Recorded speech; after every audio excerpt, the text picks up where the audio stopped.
I have not answered questions in a little while, so I might break this off into 2 videos, but I'm going to tackle 3 or 4 questions or whatever. And once again, I answer your questions, send them in anytime, anywhere, and we're going to do that right now. Let's answer some questions. We have questions about teleconverters, unique things, and all this kind of stuff. Let's just dive into it and let's cover these questions.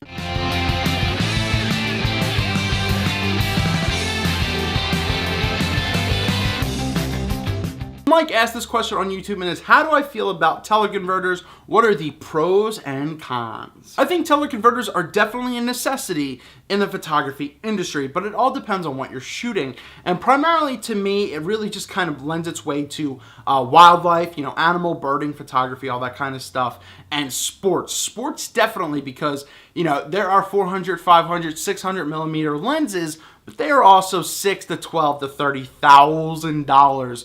So the more affordable way to do that is to get a 70 to 200, you could get the Bigma 150 to 500, all that kind of stuff, and use a teleconverter.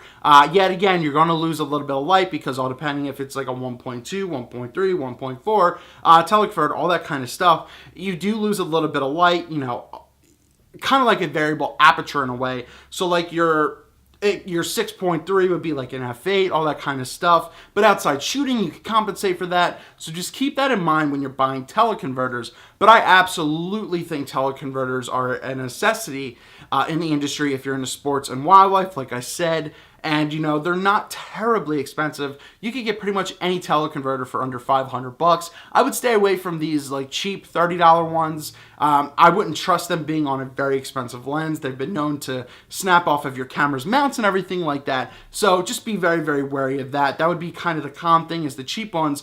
If you have great glass, I recommend getting a great teleconverter for it. Spend the $200, $300. It's going to pay off. It's going to be reliable. Once you buy it right once, you're done. Tina asks, what makes a camera unique or evolutionary? Well, that's a very, very tough question because I don't really see any unique features coming out of any cameras right now. Definitely nothing evolutionary or revolutionary. A lot of people might argue 4K or touchscreens, but once again, that's been out. There's already 8K and 16K being worked on right now. 8K is being used, resolution in movies and everything like that. So that's not evolution or revolutionary coming into the DSLRs. The Panasonic GH4 has done it. The Canon 1DC, all that kind of stuff have done it first already. So that's not really a big thing. Touchscreen is a vanity thing to me. While it's cool, it's not necessarily needed, but I guess a unique feature, something unique, would be something that changes the industry, for a good way, for a good purpose.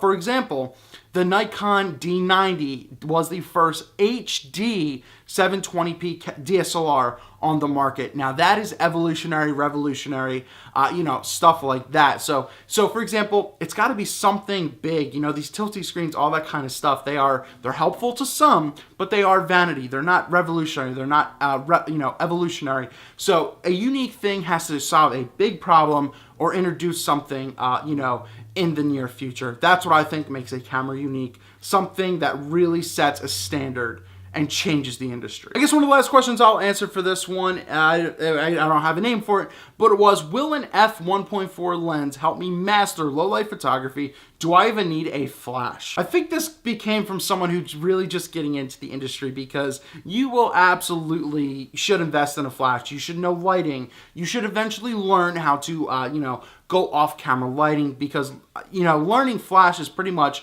probably essential 101, biggest thing you should do. It will change your game. You will learn how to shoot a lot of different things, and you will get way more realistic results. F1.4, while great if you can use a flash, it's extremely hard to shoot at times because it is a very, very shallow depth of field. If I was a 1.4 now, or if I was a little close, I'd be out of focus. You might get the tip of my nose. You might get an eyelash in focus. It is that shallow. So while 1.4 is great, it's a very specialized effect. It can help in low light if you're already riding your ISO really high, your shutter's low. It is a tool, but in regards to it taking place of a flash, absolutely not. I would say get a decent 2.8 f4 lens, invest in a flash, and you should learn that way better than just trying to shoot at 1.4, because you're going to notice, you're going to pray and spray and hope that a lot of the photos that you take are in focus for the most part, but you won't get, good fill light, you won't get good shadows, you won't get good eyes, catch light, all that kind of stuff with a 1.4 lens. So keep that in mind. Eric Rossi, the guy with the eye here, answered a couple of your questions. Hopefully, I answered them well. It'd be awesome if you guys and girls have any other tips and comments on what I answered down in the comments below. As always, I like to try to make these once or twice a month. It's been a while, I've been very busy. But, as always, anytime you have a question, please, send them on YouTube, and email at eric@ericrossi.com. Instagram, Facebook is where you guys send them as well. And I will answer them in an upcoming episode. And I think, once again, I'm going to cut this off because it kind of went a little long. And I'm going to do another set in a very, very future video. Could be next week as well. Thanks so much for sending them in. Once again, I will answer your questions.